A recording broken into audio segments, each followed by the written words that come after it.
estamos aquí una vez más. ¿Cómo están? Espero que estén muy bien en este inicio de semana. Soy Dora Alvarado, Doris, como siempre una vez más con ustedes en este programa de Escuela Bíblica y Red Católica Monterrey en contacto con la Sagrada Escritura. Como ya hemos dicho muchas veces, pues es un programa que habla de temas de la vida diaria, de nuestro sentir y nuestro vivir, y está iluminado por la Sagrada Escritura.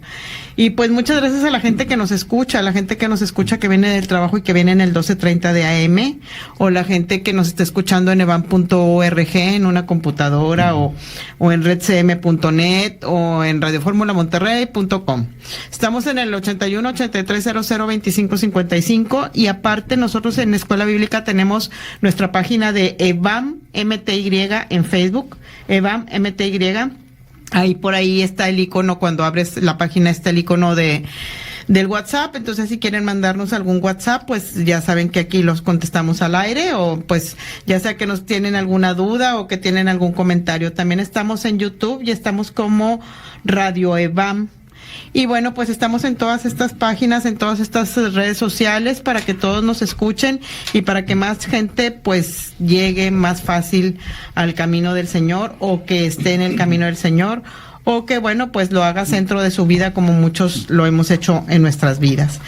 Hoy vamos a hablar del relativismo y verdad. Es un programa pues muy padre, muy distinto, pero muy importante para nosotros por lo que estamos viviendo en nuestras vidas.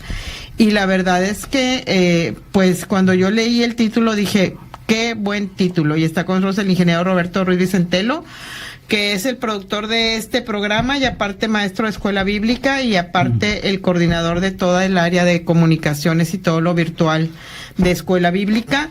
Y bueno, está aquí con nosotros y nos va a dar una pequeña introducción. Roberto es de María Esperanza Nuestra, es de la comunidad de María Esperanza Nuestra, de acá del sur de Monterrey. Y bueno, pues aquí estamos, señor.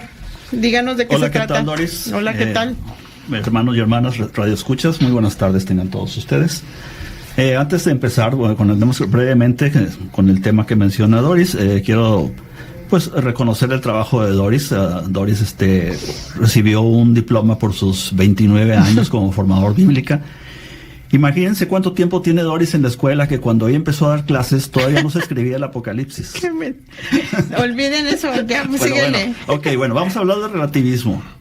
Fíjense, el relativismo, decía el Papa Benedicto XVI, Papa emérito de feliz memoria, que el relativismo moral es el mayor problema de nuestro tiempo y es el causante de la crisis que atraviesa Europa. Ahorita Europa atraviesa una crisis muy fuerte de espiritualidad, templos vacíos, la gente anda extraviada totalmente. Decía el Papa que la culpa es del relativismo. Entonces vamos a ver qué es el relativismo, de dónde viene, desde qué época viene, cómo se presenta en la época moderna, y claro que vamos a ver lo más importante, que es la verdad, de acuerdo a las Sagradas Escrituras y algunos comentarios de algunos santos padres, ¿no? Bueno, pues como pueden ver, este tema va a estar muy bien. Ahorita vamos a ir a un corte, y cuando regresemos pues entramos de lleno al relativismo y verdad, iluminado por la Sagrada Escritura. Antes de irnos, sí quiero darle las gracias a Wenceslao Borjas, a Maristela Hernández, a Trinidad Carrasco y a Pati Licea, que están en YouTube, que nos están escuchando. Y bueno, pues ahorita regresamos, no nos tardamos, por favor, no se vayan.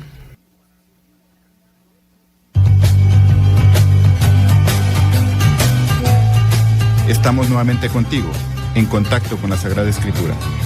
Regresamos.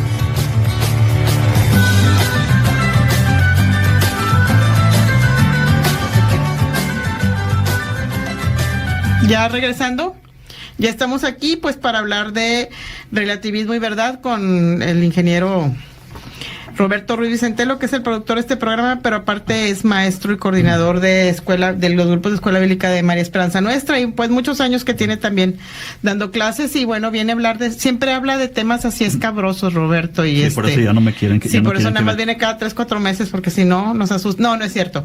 Estamos también acuérdense que estamos en Radio Fórmula Monterrey, estamos en el edificio Santos, en las instalaciones de Radio Fórmula Monterrey, aquí en Venustiano Carranza y Madero en el centro de Monterrey. Y les recuerdo otra vez, estamos en Facebook, estamos como EVAM MTY, estamos en YouTube como Radio EVAM y estamos en evam.org, en redcm.net, hay repeticiones en Spotify en la madrugada y estamos también en radioformulamonterrey.com.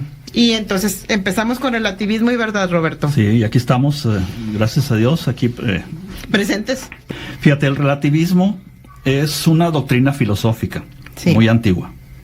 De acuerdo al relativismo, no existe ninguna verdad absoluta, ¿sí? Ninguna verdad universal o necesaria, sino que la verdad depende del lugar, de la época, de la cultura y otros elementos que hacen a la verdad particular, o sea, de cada quien, ¿sí?, y cambiante. Esas son las ideas de los relativistas, ¿verdad? Ahorita sí vamos a ver por qué están mal, de acuerdo a nuestra fe. Hay un poema muy conocido, al menos parte del poema es muy conocido, que es de Ramón de Campoamor, un poeta español. Este poeta, fíjate, hizo un pequeño poema, bueno, es un poema donde habla de, él fue y compró una lámpara, una linterna, a un comerciante. Sí. El comerciante tenía una lámpara y él fue y compró otra lámpara igual. ¿Sí? Pero a la de él le parecía distinta. Y dice, parte de este poema, dice, de Diógenes compré un día la linterna a un mercader. Distan la suya y la mía cuanto hay de ser a no ser. Blanca la mía parece, la suya parece negra. La de él todo lo entristece, la mía todo lo alegra. Y es que en el mundo traidor nada hay verdad ni mentira, todo es según el color del cristal con que se mira. Qué bonito el poema, pero qué equivocado, ¿verdad? Así es, bastante. Dice, porque esta afirmación del poeta Campoamor, pues no cae nada más en el relativismo o en lo que se llama subjetivismo. Subjetivismo es cuando el conocimiento depende de la persona, no del ambiente, ¿sí?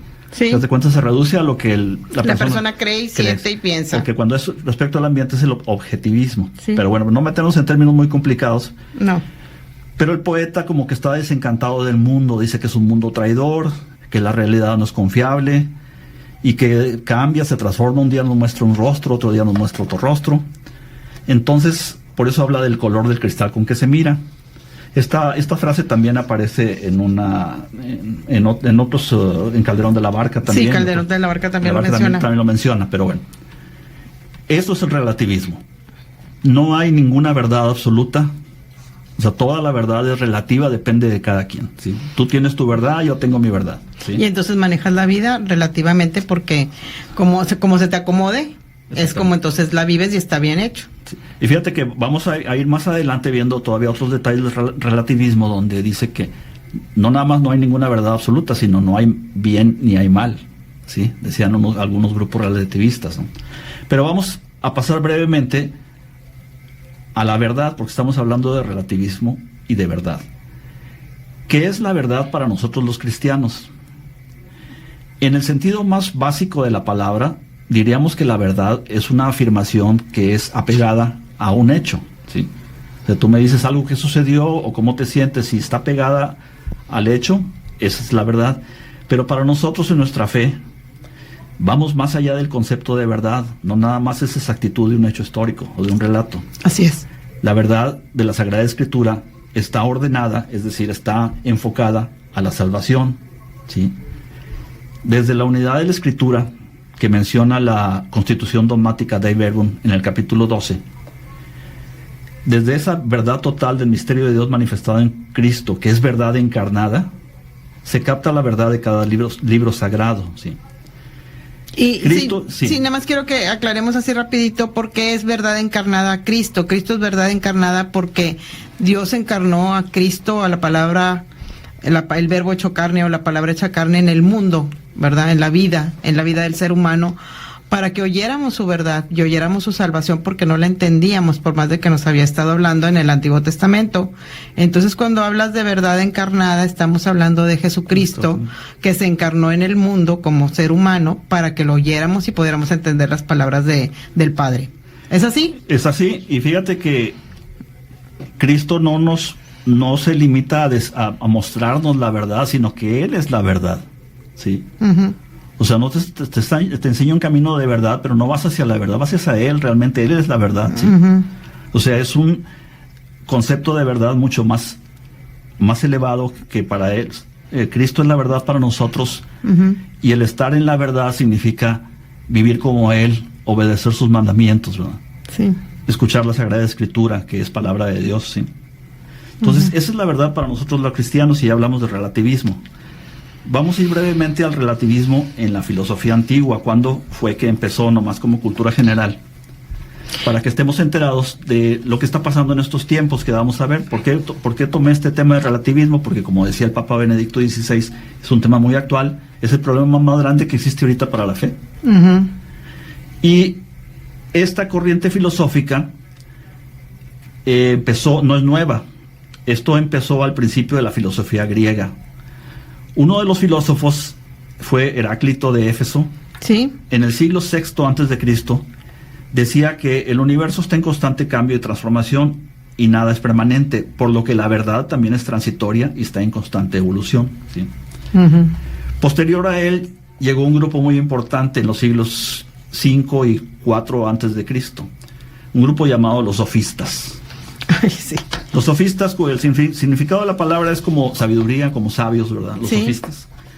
Eran un grupo de filósofos que andaban de rol, o sea, andaban itinerantes, ¿no? Iban de ciudad en ciudad y vivían de su predicación, de su argumentación, de su retórica, ¿sí? Ellos enseñaban retórica y argumentación. La retórica es la disciplina que estudia y sistematiza el lenguaje para deleitar, conmover y persuadir. O sea, es el manejo del discurso, ¿sí?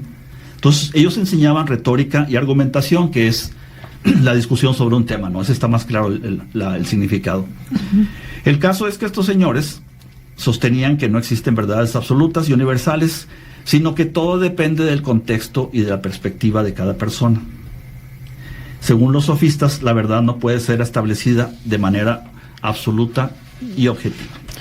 Uno de los primeros filósofos sofistas en expresar estas ideas del relativismo fue Protágoras de Abdera, quien decía que el hombre es la medida de todas las cosas y el estándar del bien y el mal. O sea, que lo bueno y lo malo y todo lo que la verdad depende de lo que el hombre mismo piense, ¿verdad? Sí. En resumen, vemos que los sofistas en la filosofía griega afirmaban que no hay verdad o falsedad.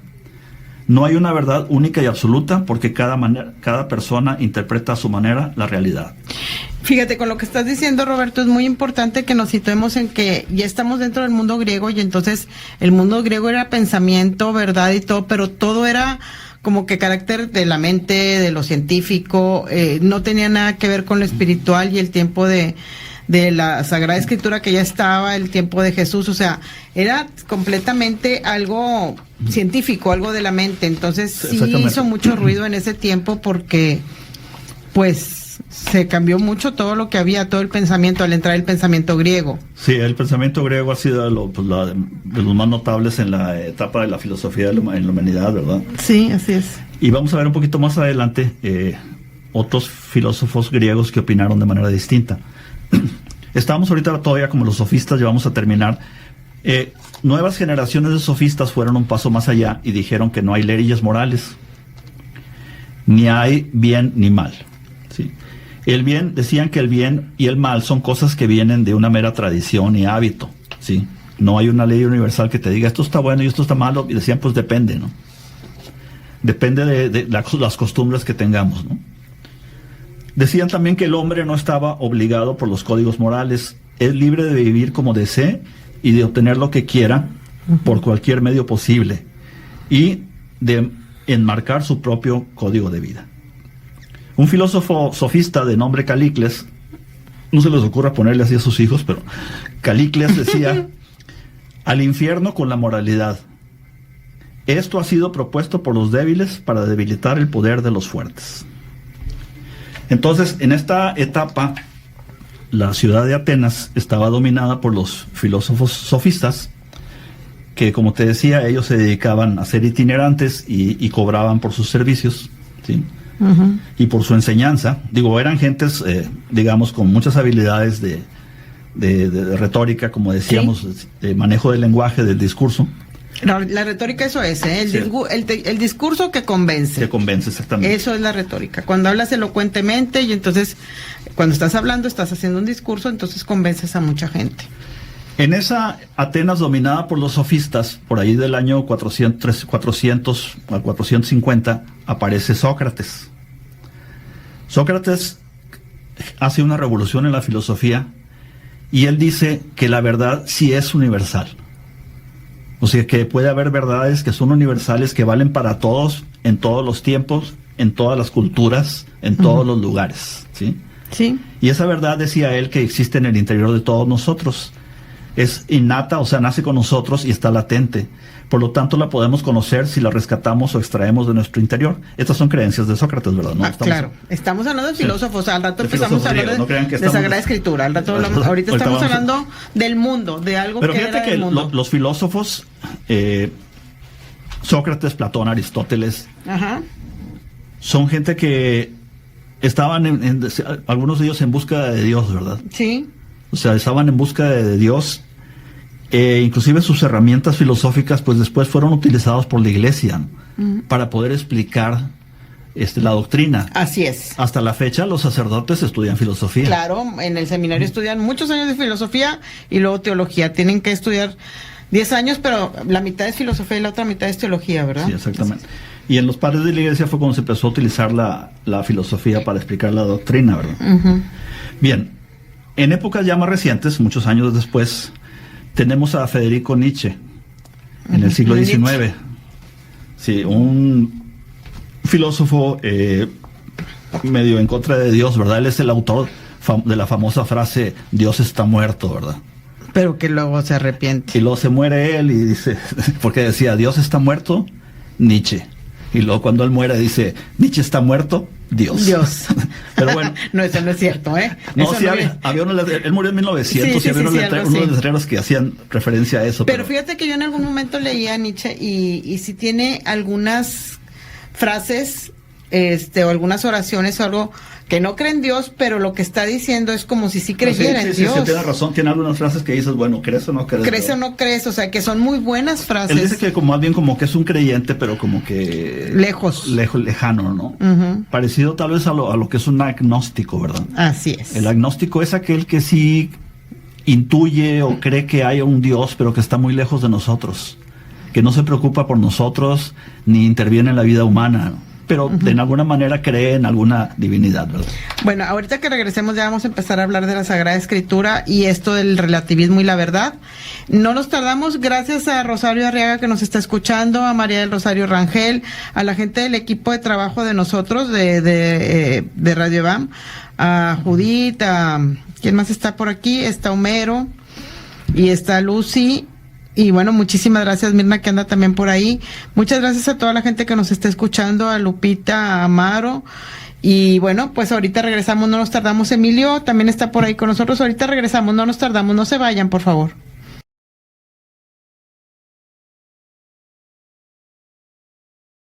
Pues ya regresamos, estamos aquí en el Día de las Rosarios porque tenemos a Rosario Campos escuchándonos, a Rosario Arriaga escuchándonos, a María del Rosario Rangel escuchándonos. Y entonces, pues bueno, mucha gente, ¿verdad? También a Soledad Sole, muchas gracias que nos estás oyendo. Susi Silva, muchísimas gracias. Y pues aquí seguimos, estábamos hablando de Nietzsche. Acuérdense que estamos hablando de relativismo y verdad. Y vamos a entrar ya en las cuestiones católicas. Sí, exactamente. ¿Ya va a acabar Roberto de esto? Nada más para terminar aquí sobre este señor Federico Nietzsche del siglo XIX. Él salió en defensa de los sofistas y negó la existencia de un sistema moral universal, o sea, sí que la moralidad no era distinta para cada quien. Decía, no hay hechos, solamente interpretaciones. Y punto. Hasta aquí con Nietzsche, ¿verdad? Y su frase es célebre de Dios ha muerto y lo peor de todo, nosotros lo hemos matado. Sí. Eso es lo que llama la atención porque luego él empieza a decir que lo hemos matado por cómo somos y por lo que ha pasado en el mundo. Y ahorita porque nos sacamos de nuestra vida. De nuestras vidas, como en Europa, que es increíble, ¿verdad? Sí. Que Dios está muy lejos de la vida de todo el mundo. Gracias a Dios hemos tenido la posibilidad de ir y ves unas catedrales increíbles, unas cosas que están vacías, ¿no? Claro. Son museos más que nada, la gente va a tomarse fotos y ya. Está la misa y hay 20 gente. Fuera de Roma, pues donde está el Papa. Fuera de ahí todo lo demás está bien solo. Ya para terminar, decir, los sofistas a veces se apoyaban en hechos falsos o no comprobados para sus argumentos, por lo que en la actualidad, en estos días, a una persona o un pensamiento falso se le llama sofismo, ¿sí? Así es. Entonces, alguna cosa no comprobada. Aquí con esto de los sofistas cabe la cuestión de lo que se llama la posverdad. Fíjate, la posverdad, esto ha cambiado mucho la naturaleza de la verdad en los últimos 30 años, ¿verdad? Sí. Y para algunos la voz de la iglesia pues no deja de ser un lastre, ¿no? Así o sea, cómo es. estorba la iglesia, porque siempre todo el mundo quiere hacer lo que le dé la gana y no los deja. Dice, la voz de la iglesia no deja de ser un lastre o un freno, porque dicen que ha hecho más lento el progreso de la sociedad, impidiendo su normal desarrollo, porque la fuerza de la sociedad pues sería la ciencia, la razón, la naturaleza. Y la gente, los que están en contra de la actuación de la iglesia, dice que no ven el relativismo moral como una perversión. Al contrario, lo ven como una necesidad para que la sociedad evolucione y avance. Porque los valores morales de una sociedad para ellos, pues están sujetos a circunstancias sociales, económicas, históricas. Y por lo tanto el sentido del bien y del mal, pues depende no del evangelio, no, sino de cada sociedad y de cada momento, ¿no? Entonces, eso es lo que está pasando. Y llegamos en la época moderna a lo que se llama la posverdad. La posverdad es algo como lo que ha pasado mucho con los políticos. Vamos a hablar del anterior presidente de Estados Unidos, ¿no? Da sus discursos, pero con cosas que no son ciertas. Sí. Sí, eso fue, yo tengo vi una noticia, le tomaron, en toda su presidencia, le tomaron cuántas hechos falsos dijo y eran más de 30,000. Entonces, imagínate que das un discurso y a la gente le das hechos falsos, ¿verdad? Y lo peor es que la convences hechos falsos. Hay una confusión ahorita tremenda con las redes sociales y todo, que ya la gente no sabe ni qué es verdadero ni qué es falso. Y fíjate que con respecto a lo que estás diciendo del presidente o no presidente de Estados Unidos, o sea, las redes sociales y muchos mandatarios y muchos gobernantes, una mentira que dicen, algo falso que la gente se lo cree, o un líder político, un líder religioso, un líder social, lo que sea. Tú dices algo falso, la gente se lo cree y ahí es el problema. Y se lo copian en WhatsApp a 1 millón de personas en cuestión de minutos, ¿verdad? Sí, entonces las redes sociales son buenas y no, también. Yo vi un ejemplo hoy en la mañana viéndola sobre la posverdad, cuando el caso, ya ves que Inglaterra se salió de la Unión Europea. Y hubo unos pósters que distribuyeron en Londres donde decía: cada día le damos 5 billones de libras esterlinas a la Unión Europea. Dice, mejor vamos a salirnos y usar ese dinero para nuestros gastos médicos, ¿sí? Para nuestro seguro médico en Inglaterra. Y era mentira. Así es. Pero eso hizo que mucha gente votara por salirse de la Unión Europea. Entonces esa es la posverdad. Sí, para que veamos, aunque nos estamos metiendo en una política que estos temas nunca, este programa no es de temas, pero es parte del relativismo. Estamos tratando o abordando esto para que veamos lo que es el relativismo. Sí. Dice, la posverdad es básicamente mi opinión y mis emociones valen más que los hechos comprobados. Así es. Entonces, y podemos seguir con las noticias falsas y todo lo que ya conocemos muy bien, ¿verdad?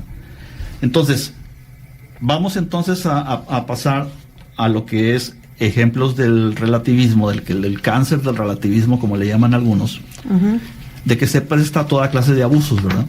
En la sociedad del siglo XXI. La sociedad del siglo XXI, dice, de repente el relativismo se vuelve una tiranía contra los valores fundamentales, ¿sí? Sí. Y a veces las mismas leyes atacan los valores. Fíjate, por ejemplo, hay casos donde se pretende obligar al personal médico a practicar abortos contra su voluntad. Sí, como pasó en América del Sur, que a uno de los doctores hasta lo encarcelaron porque él dijo que no quería participar en un aborto. O sea, están violando su libertad. Claro. También. O también leyes de ideología de género, que nos vamos a meter a discutir de eso, pero que permiten todo lo que quieras, pero que prohíben que los que no están de acuerdo se expresen.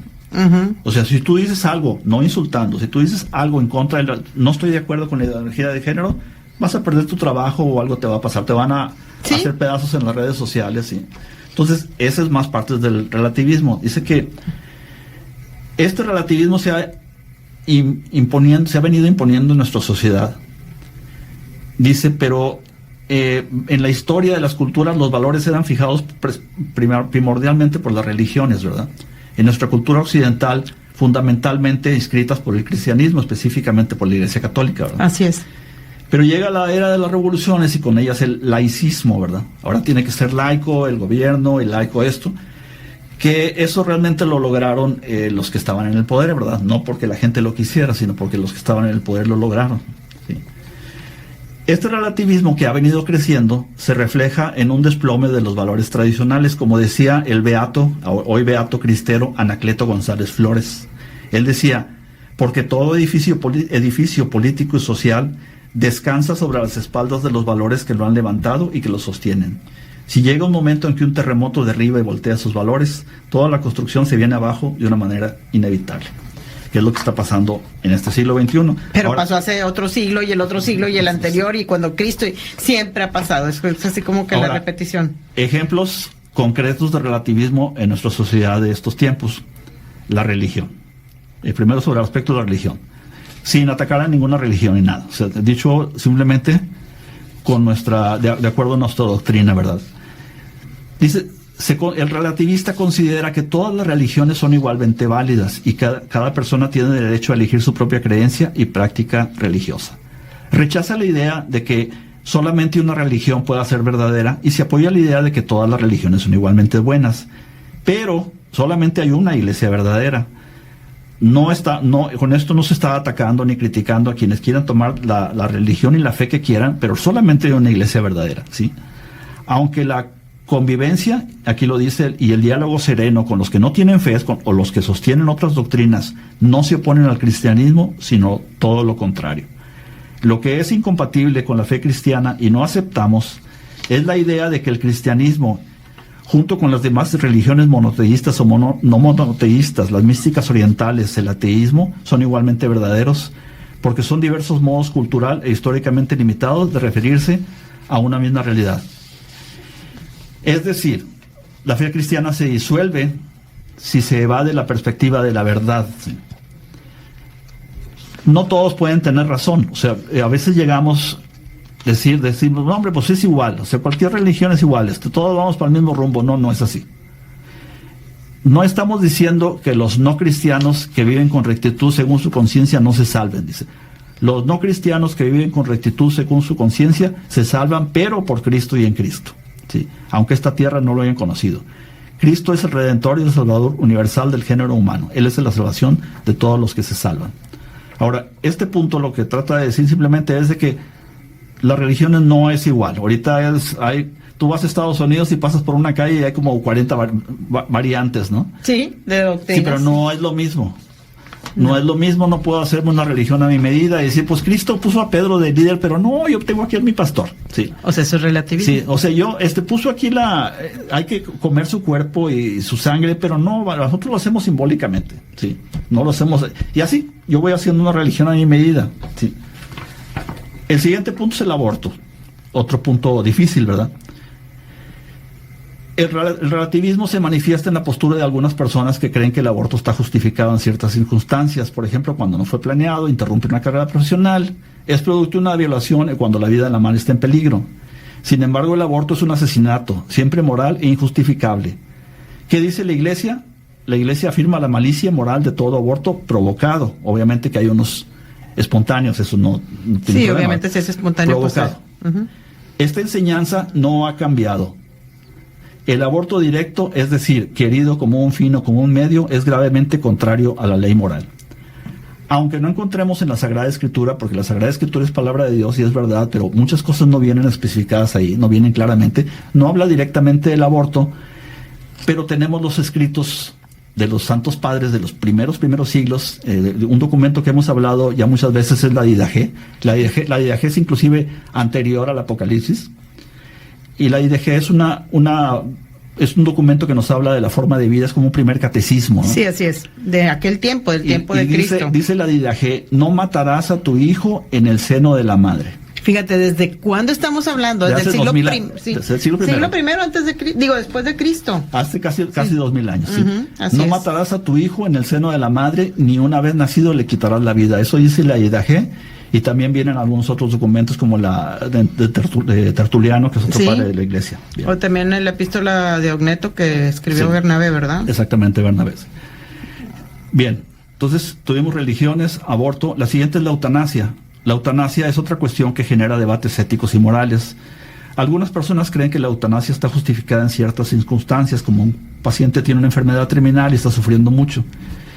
Sin embargo, la eutanasia es siempre inmoral e injustificable. La Iglesia considera gravemente injustas las leyes que legalizan la eutanasia y el suicidio asistido y rechaza el principio de que la muerte es digna porque ha sido elegida. Y qué estorbo resulta la doctrina de la Iglesia para las leyes. En el momento de que quieres hacer una eutanasia. Pisando callos, ¿verdad? Y es que fíjate que sí, porque mucha gente, muchos familiares ven a su familiar que está en el hospital o que desde cuándo debía de haber muerto, pero y que no, y entonces es que ¿por qué la Iglesia Católica no permite la eutanasia? No? Pues porque Dios tiene el momento de cuando naces y cuando mueres, y aparte de eso, si tantas generaciones han vivido así, de que el ser humano se muere hasta que Dios quiere, o en el momento que Dios tiene para él, ¿por qué ahora nosotros tenemos que decir cuándo? Porque somos hombres, somos personas modernas, cómodas, queremos. Pero también debemos entender a las familias, Roberto, en ese punto, porque muchos familiares dicen, es que mi mamá, mi papá, mi hermano, mi hijo, están sufriendo muchísimo. ¿Qué caso tiene que estar aquí? Lupita Serna está diciendo que en la eutanasia no están entendiendo el misterio de la purificación. Mira, qué interesante, Lupita, tienes razón. Sí. Porque puedes ofreces tu dolor. Tu dolor. Tu dolor es tu sufrimiento. Purificándote. Purificando, exactamente. Tienes razón, Lupita, gracias. Y bueno, pues ahorita regresamos, no nos tardamos, por favor, no se vayan. Otro punto muy discutible es la identidad de género que ahora tenemos más reciente, ¿verdad? La identidad de género dice que que el género es una construcción social. Fíjate, lo que dice es que biológicamente tú naces con un sexo u otro sexo, tú eres hombre o mujer, pero ya después psicológicamente tú puedes identificarte con otra forma de ser. Tú puedes ser mujer y te identificas siendo hombre, pero de acuerdo que se define esto personalmente, ¿verdad? Que cada persona tiene derecho a identificarse, lo cual no hay oposición contra eso, ¿verdad? Es la libertad de la persona, pero el sexo con el que nacemos define el género de una manera muy clara. Claro. Hombres y mujeres somos muy distintos físicamente, aunque somos parecidos, pero ya el cerebro de la mujer es muy distinto. Y la fuerza del hombre es mucho más fuerte, valga la redundancia, que la mujer. Los cromosomas con los que nace el hombre y la mujer son distintos, sí. Por mucho que te quieras cambiar, porque dicen es que cambió de sexo, no cambió de sexo, cambió cosméticamente. Bueno, sí, no nos vamos a meter mucho en eso, pero ¿verdad? Pero vamos sobre este punto. Es como si yo tengo un Kia y lo quiero hacer Mercedes-Benz, pues no es Mercedes-Benz, aunque le ponga el logotipo, ¿verdad? Sigue siendo un Kia. Coreano, ¿verdad? Y lo quiero hacer alemán, pues no es alemán. No es alemán. Parece un Mercedes, pero no es un Mercedes. Con todo respeto a las personas que hagan eso, ¿verdad? Pero aquí el punto es que estamos diciendo que... Sí, el punto nada más estamos aclarando de que... El punto es, estamos viendo es el punto, estamos expresando la doctrina de la Iglesia, ¿verdad? Así es. Y aquí se define que pues esto no es correcto, ¿no? O sea, el hombre es hombre y la mujer es mujer, dicen, ¿sí? Esa ideología de género pues no está de acuerdo con la doctrina de la Iglesia, ¿verdad? Esos son algunos ejemplos de cómo en esta época nos quieren hacer creer que 2 más 2 son 5, ¿verdad? Sí, por ejemplo, mira, ya para terminar con esto, hasta en los animales hay hembras y hay machos. Exactamente. Sí, entonces terminando con esto, sí sabemos que pues este es uno de los temas muy fuertes en este tiempo, ¿verdad? Y pues así lo dejamos, pero sí queremos puntualizar que lo está diciendo Roberto en base a lo que estamos hablando de la doctrina de la Iglesia. Estamos aquí con la doctrina de la Iglesia, no estamos atacando a nadie, ¿verdad? No, exactamente. Ahora vamos a la verdad. ¿Qué nos dice la Sagrada Escritura sobre la verdad? Que la Sagrada Escritura es nuestra guía. Juan 14:6, yo creo que es la más importante en este tema, donde Juan 14:6 dice Jesucristo, yo soy el camino, la verdad y la vida. Nadie viene al Padre sino por mí. ¿Sí? Esta es una de las frases pues, más conocidas de Cristo y muestra su identidad como que Él es la verdad absoluta y la única manera de llegar a Dios. Pues sí, siempre lo hemos sabido. Siempre lo hemos sabido, pero nos hacemos locos. Andamos descubriendo el hilo negro después. Pero fíjate que también enseñó acerca de las mentiras y dijo que Satanás, el diablo, es el padre de las mentiras. Claro, y se mete y aparte Satanás está en el mundo. Exactamente. Tenemos también Juan 8:32. conocerán la verdad y la verdad los hará libres. Sí. Entonces, hay quienes decían que la verdad es como un techo que no nos deja avanzar, o sea, la iglesia es un techo de cristal que no nos deja avanzar, y pues, al contrario, la verdad es la que te va a hacer libre, ¿verdad? En este pasaje, pues Jesús habla de la importancia de conocer la verdad, Él, y cómo ésta puede liberarnos de la esclavitud del pecado y de la mentira. Siguiente sería Primera de Juan, capítulo 1, versículo 6. Si decimos que tenemos comunión con Él y andamos en tinieblas, mentimos y no practicamos la verdad. Entonces, que está muy claro, el tener comunión con Él, pues es tener una vida como Él, seguir sus mandamientos. Así es. Y andar, si no estamos practicando la verdad, o sea, no estamos viviendo como Él, pues estamos mintiendo y andamos en tinieblas. Fíjate, la siguiente, que es Apocalipsis capítulo 3, versículos del 14 al 20, tiene algo muy interesante. La palabra amén, ¿sí?, significa... Así sea. Pero tiene un significado más antes que así sea, significa es verdad. ¿Sí? También le damos el significado de así sea, pero amén es verdad. Entonces, ¿quién es el amén? Jesucristo. Porque Él es la verdad. Exactamente. Y Apocalipsis, capítulo 3, versículos 14 al 20, dice: escribe al ángel de la iglesia de la Odisea, así habla el amén, el testigo fiel y verdadero, el principio de la creación de Dios. Está hablando de Jesucristo. Así es. Que está dictándole a las 7 iglesias, ¿verdad? Sí, está hablando a la de Laodicea. Laodicea, perdón. Efesios 4, 15. Viviendo la verdad en el amor, creceremos en todo hacia aquel que es la cabeza, es decir, Cristo. Este pasaje pues nos habla de cómo crecer y madurar en nuestra relación con Dios, que es la verdad. ¿Sí? Ahora, muy importante, esta parte, dice, Primera de Timoteo, capítulo 3, versículo 15. Le está hablando San Pablo a Timoteo y le dice: si me tardo, para que sepas cómo debes conducirte en la casa de Dios, que es la iglesia del Dios vivo, columna y fundamento de la verdad. Qué importante es esa cita, ¿eh? Sí. La casa de Dios es la iglesia de Dios vivo, columna y fundamento de la verdad. Cristo es la verdad y el fundamento de la verdad es la iglesia. ¿Sí?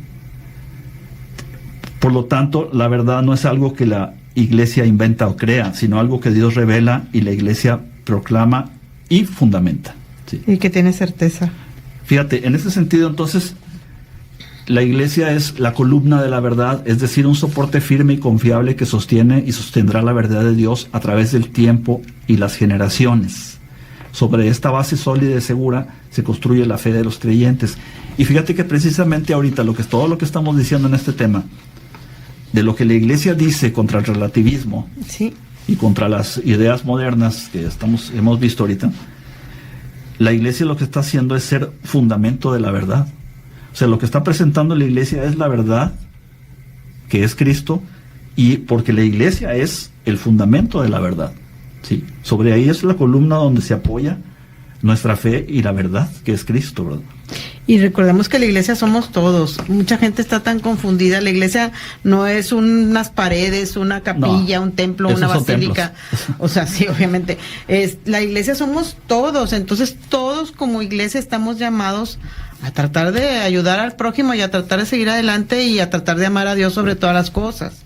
Entonces, estamos muy perdidos. Ahora, fíjate, ya que nos habla de que la iglesia es columna y fundamento de la verdad. Sí. Como tú dices, la iglesia pues son personas, sí, no son los edificios o los templos, ¿no? Son personas.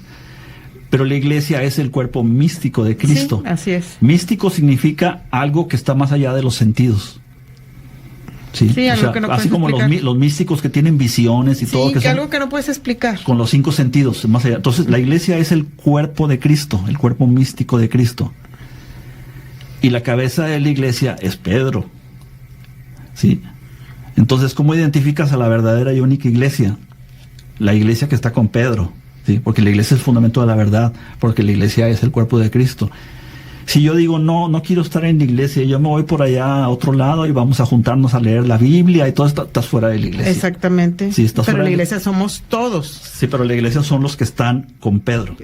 Sí. Y donde creemos que Cristo es la cabeza, porque el cuerpo místico de Cristo es, Cristo es la cabeza y nosotros, su iglesia, somos el cuerpo. Sí, pero eso hay que entenderlo bien, fíjate. Se habla de que a veces se ha tratado de suavizar la cosa. Dice, no, pues es que están parcialmente en comunión con la iglesia y pues vamos a decir que sí, pero están en rebeldía en cierta manera, ¿verdad? Bien, vamos entonces, nos quedan, son las 46, nos quedan 9 minutos, ¿no? 8 minutos, bien.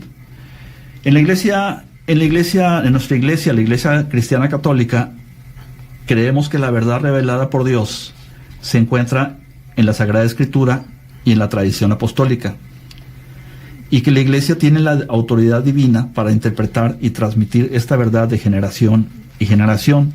Entonces la Iglesia es el guardián y promotor de la verdad revelada por Dios. La postura relativista no es compatible con la enseñanza de la Iglesia Católica. No. ¿Sí? Porque la Iglesia sostiene que la verdad revelada por Dios es objetiva y universal. Vale en todos los tiempos, en todos los lugares, en todas las culturas. ¿Sí?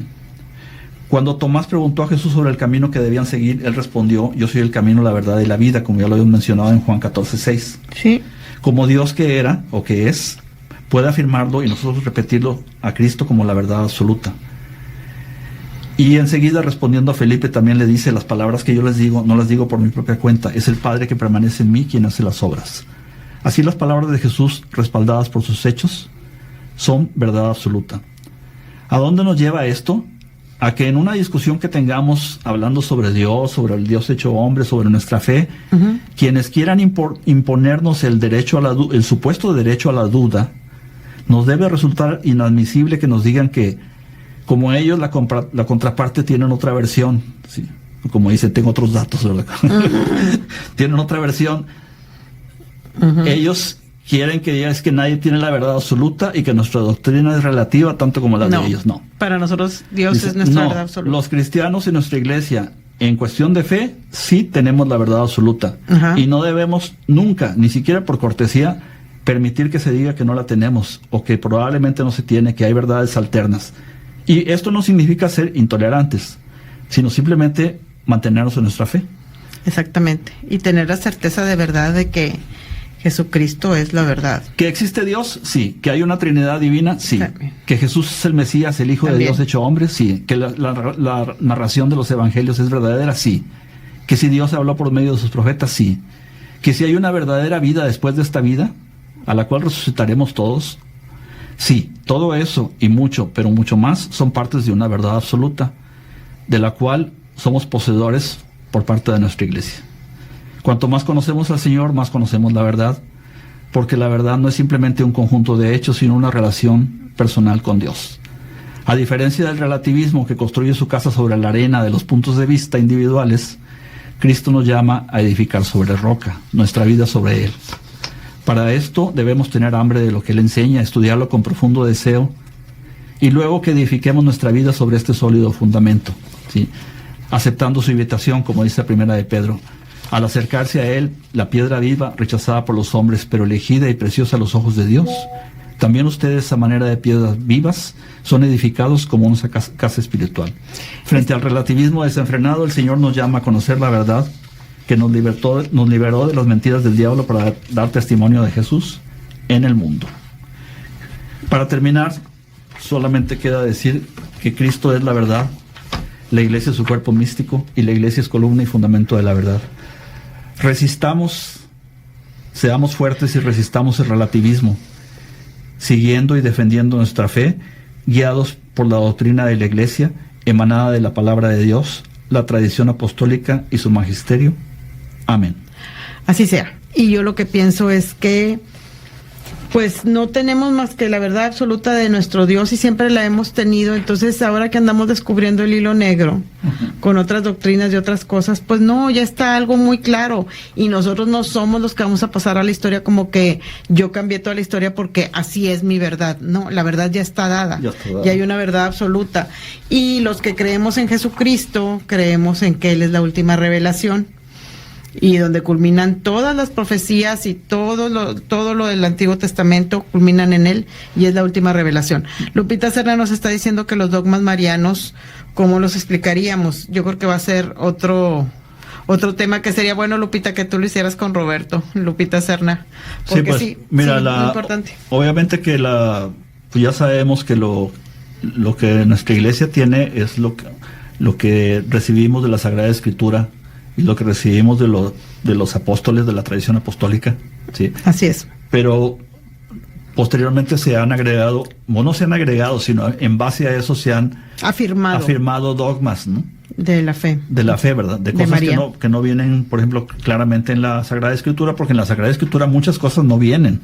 O sea, la palabra es palabra de Dios, pero no viene todo. O sea, podríamos dar muchísimos ejemplos de cosas que no vienen ahí, pero ¿quién te va a decir de lo que no viene en la Sagrada Escritura, como el aborto, por ejemplo? ¿Sí? Te va a decir cómo debes de actuar. Te dice la iglesia, porque la iglesia es la que recibió la autoridad. La autoridad para seguir y para guiar al mundo. Porque alguna vez me tocó conocer a alguien que me dice, es que aquí no dice en ningún lado que bauticen a los niños. Digo, pues no, pero el magisterio de la iglesia tiene la autoridad para hacerlo. Digo, pues es que aquí dice que se bautizó con toda su familia, no dice excepto los niños. Dice, no, pero no dice. Bueno, entonces ahí es donde entra la autoridad de la iglesia, ¿verdad? Y como dice Judith Dávila, es cierto, la tradición nos habla de María. La tradición es lo que siguió de los santos padres, de la Biblia, lo que no estaba, como tú dices, contenido en la Biblia, son palabras, cosas orales que se fueron transmitiendo de generación en generación, y que el Espíritu Santo dio la inspiración para que los pudiéramos clarificar, y que están autorizados por el magisterio de la iglesia. No vayamos tan lejos, o sea, el ejemplo más sencillo que damos es en la tradición apostólica, los libros que aparecen en la Sagrada Escritura. ¿Dónde dice en la Biblia la lista de libros que deben aparecer? En ningún lado. Lo dio la tradición. En el año 67. Y la iglesia fue la que definió. La que decidió. Decidió los libros que deben aparecer. Y tenemos para mucho más, decir muchas otras cosas más. Pero pues por eso tenemos la base de nosotros, como dice Lupita Serna, es la fe, ¿verdad? Y como dice Judith, pues bueno, la tradición es importante y es lo que siguió de la Biblia, fue la doctrina de los santos padres, que son seres o humanos por excelencia que han sido inspirados y está autorizado por el magisterio de la iglesia todo lo que han dicho. Muy cercanos a los apóstoles. Así es. Especialmente a los padres apostólicos. Pues muchas gracias, Roberto, y muchas gracias. Fíjense que tenemos mucha gente que nos escucha por YouTube. Muchas gracias a María del Rosario Rangel, a Ofelia Gómez, Adriana Leti Gómez, que viene en estas semanas que siguen, a otras tantas gentes que no nos mandan mensaje, pero que sabemos que nos escuchan y luego pues nos damos cuenta. Acuérdense que los programas se quedan en YouTube, en Radio EVAM. Muchísimas gracias a toda la gente que nos escuchó. Lupita Serna dice, y creo, yo coincido con ella, que muy buen programa, que necesitamos que se haga otro programa. Y como les dije, para los que no habían oído a Roberto, siempre que viene trae temas terroríficos y escabrosos, y este fue uno de ellos, ¿verdad? Pero sí nos aclara muchas cosas, y aparte la inspiración del Espíritu Santo le ayuda muchísimo para hablarnos de temas pues fuertes y distintos, ¿verdad? A la gloria de Dios. A la gloria de Dios, así es. Muchísimas gracias, estamos muy contentos de que mucha gente esté cerca de nosotros. ¿Y con qué te despides, Roberto? Porque ya nos vamos, nos queda un minutito. Pues no, me despido con lo mismo que dijimos hace unos momentos, de permanecer firmes, de permanecer, como dijo Blanca la semana pasada, ¿verdad? Permanecer en nuestra fe, no doblarnos con la modernidad que quiere que nos adaptemos, nos modernicemos, quieren que la iglesia cambie como si esto fuera un club, ¿no? Así es. O sea, la iglesia está defendiendo los mandamientos de Jesucristo, lo que está en la Sagrada Escritura, no puede cambiar con los tiempos, ¿no? Y los mandamientos que vienen desde la ley de Dios, desde el Antiguo Testamento. Pueden cambiar a lo mejor alguna forma de, no sé, celebrar alguna cosa, cosas no doctrinales. Pero seguimos siendo con los mismos mandamientos. No puede cambiar. Amarás a Dios sobre todas las cosas y a tu prójimo como a ti mismo, que es el resumen de los mandamientos de Moisés. Sí, ¿verdad? De toda la ley y los profetas se resumen en eso. Pues muchísimas gracias y nos oímos la siguiente semana, y recordemos que desconocer las Sagradas Escrituras es desconocer a Jesucristo.